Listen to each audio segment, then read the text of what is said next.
Bokota, Bokota. Bokota, Bokota. Bokota, Bokota. Oezali bongo Saddam Kekele. Bopo Saddam Kekele. Bokota, Bokota. Ndenge zali boye na anakati ya bulo.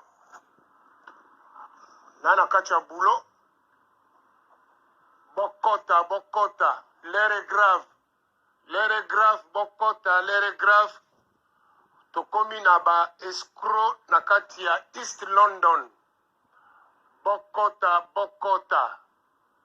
Jean-Marie Somba yoka likambu oyo. Tokomi na ba escroc na kati ya East London. Nga naza na kati ya bulo. Ndenge na yebeka kibon. De retour na ngai. Na bake déjà naza bakoto yo. Bulo se bandaki déjà. Mais Saddam Kekele aye kopesela ke East London toza na batata mibale oyo bazali ba escroc baza ko escroquer batu ba voiture na bango bambongo na bango basala compagnie ya conteneur ya lokuta pona komela batu histoire eza boye nakanisa eleki quelques mois awa histoire eza boye nga na ye kopanza mpoke po eza soni tro na communauté congolais komela ndeko na yo moko congolais ba escroc wana baza mibale ya liboso ezali Alain Ndoyi na East London ya mibale ezali Matone Kimbangu na East London. Matone Kimbangu oyo bazobenga azala ka combattant po siko combattant eza lisusu te. Alors naza koloba boye bamela Andy Salon azalaka na Barking Road salon na ye oyo mutu nyonso to ayebi yango na East London, le salon le plus merveilleux, le salon le plus bogar kitoko akataka basuki na ye bien na Barking Road. Andy batata wana mibale Alain Ndoyi na Matone Kimbangu bamela ye mbongo, bamela Andy mbongo na ye. Andy asombaka ba voiture epa na bango lisusu bapesi ba voiture et puis balobi ke bango ka baotiango na conteneur. Alors ki bamela ye Andy amona voiture te, amona pe conteneur ndenge tienda kisasa te, a déclaré boye bakomi koya babundisa ye ezali mabe bandeko na biso mamibali oyo bozosala eza mabe. Mbongo ya muninga ya motoki na ye oyo azosala na salon na ye ayibi te apesi bino po bosala business botindela ye bavoiture na ye na kisasa bino bomeli ye na bavoiture na mbongo na ye ya baconteneur. Mbongo wana bomeli eza plus de 15,000 livres ezali na bavoiture na bambongo bazotia na kati ya banki na bino po bosalela ngo makambo ndenge bozosenga ye. Nakanisa bino bato oyo bomeli mbongo boescroke mbongo ya Andy Alain Ndoyi na Matone Kimbangu boza ba père de famille boyebaka ke bozoleisa basi na bino na bana na bino mbongo ya escroquerie ya motoki ya moto. Et puis Andy afuta yango te, afundi yango te na bila, me bino boyaki bomenase ye. Bomenase ye pe bokoki na bino pe komenase ye te po bokoki na bino pe kaka te. Bombeli meli pe bapema na bino. Mbila pesi bino kaka 100 mètres. Donc cela veut dire que Andy aboyi kofunda makambo wana. Me bino bandeko wana bozala na motema. Alain Ndoyi, Matone Kimbangu, soki boyebi ke boza na famille, boza na bana boza na basi boyebaka mabe ya kosalaki ya kolia moninga mbongo na ye oyo motoki na ye boyebaka ke bozosala bana na bino mabe na basi na bino mabe mpo bakofuta yango plus tard tolukaka totika koluka kindoki mpo oyo bino mibale bosala eza kindoki bino mibale boyaki epai ya andi andi azali garçon moko très bien oza na problème ya mbongo akoki mpe koya oye wana odefi mbongo akataka bino basuki jamais bofutaka bambongo jamais bakata bino ata ba 100 fois mais ofuta mbongo ata mosusu une fois mpo na nini mpo andi salon aleki gentil alors bamonelaka mutu mpa ndenge wana na mbongo na ye ya motoki boescroke ye plus de 15 000 livres bosala baagence ya lokuta ya kondima biloko na contener oyo bino bosali bandeko eza malamu te nga nakasaki soki nauti kisasa naokutaki makambo wana bosi boreglaki dans l'amiable eza malamu te mon frère Boni Timbalanga je te salue tokomi na balokoso ya moyibi ya koskroke batu awa na East London alendoi na Batone Kimbangu andi adefisaka mbongo te andi apesaki bango balobi ke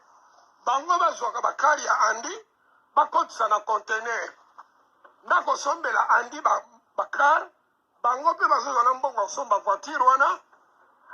na mbongo ya kokotisa na contener andi adefisaka mbongo te mais andi mbongo ya motoki na ye oyo azosala yango wana bato wana mibale baescro bameli ye na bavoiture na mbongo afutaka mpo na contener bakosa ye kutu moko mosusu o voiture mosusu o mbila tombolaki voiture andi aye koluka mbila kamba koboma moto ezali te yuma alfonso mama na yuma nga sadam kekele na olobango il faut bafuta mbongo ya andi bakofuta mbongo ya andi salon bakofuta mbongo na ye parce que ezali mbongo motoki na ye bamelaka mutu mbongo ndenge wana te pas jusque là babana na bino na basi na bino bakofutaka yango un jour boluka ye bofuta na communauté congolaise bongo te tosalaka bacoopération na bamindele okoki koyiba no mundele mbongo ça va mo okoki koyiba ndeko na yo mbongo te oescroke mbongo po biso nyonso ti touti place moko eza malamu te oki mazondo na kati ya lide eza malamu te makambo oyo ezolenga na kati ya london na east london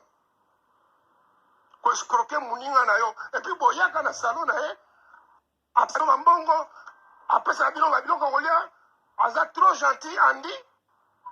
alors kaka bino bato bozalaka na ye souvent boya osala ye ndenge wana na mbongo na ye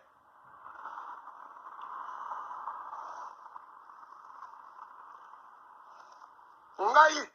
sadam kekele mutu na oloba mpo bino bato bosali ye mabe boescroke ye botie mpe kimia bovandi na bino na bandako na bino bosala bafeti bino bokanisi eza na kimia mpa nzambe likambo bosali ata kutu satana mpe alingi yango te satana aboyi likambo oyo bino bosali ya koescroke ndeko na bino congolais babien boni andi asala bino na kati ya salon mpo bomoni ye alobaka te aza ne gentil eza malamu te bandeko na communauté congolais na East London escroquerie ce n'est pas bon bozolala bozolamuka me yebaka ke boza na ndiongo ya mutu bokende koluka andi salon nga nalobi yango verité epuis nalobi yango mpe na nko oyo amoni ke esuye aya olukanga so na sisi musala chaque vendredi ntango mosusu nakendaka na bar King Road na andi salon kokata basuki na ngai alors na osepela oyo amoni ke aya opatatanana na ngai aya opatatanana